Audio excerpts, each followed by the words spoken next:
আজকে বানাচ্ছি বন্ধুরা আলু কপি ঝোল ফুলকপি। আর আগে তেল দিয়ে দিয়েছি, তো জিরে তেজপাতা, এরপরে আলু কপিগুলো ভাজা হচ্ছে দেখুন।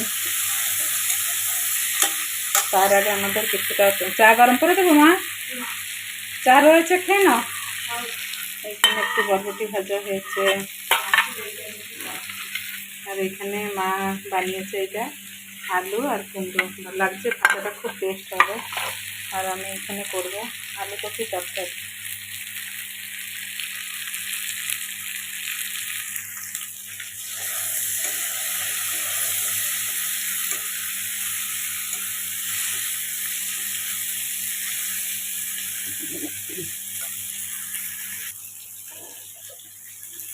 আদা, টমেটো, কাঁচা লঙ্কা, একটা জল জল সেটা অসুবিধা হবে না।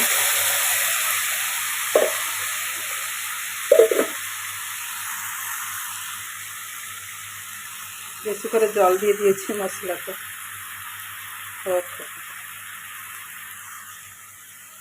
একটু কষা কষা হোক, তারপরে জিরে, একটু ধনে গুঁড়ো দেবো, জিরে গুঁড়ো দেবো আর লঙ্কার গুঁড়ো দেবো।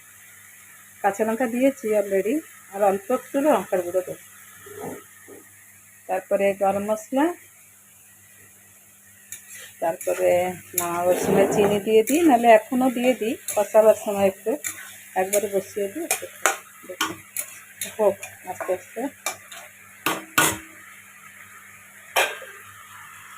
কালকে বানিয়েছিলাম, খুব ভালো হয়েছিল তরকারিটা, ফুলকপি আলু কালকেও বানিয়েছি। আমার মা বলছিল খুব টেস্ট হয়েছে বলে, তো দেখি আজকে কীরকম হবে।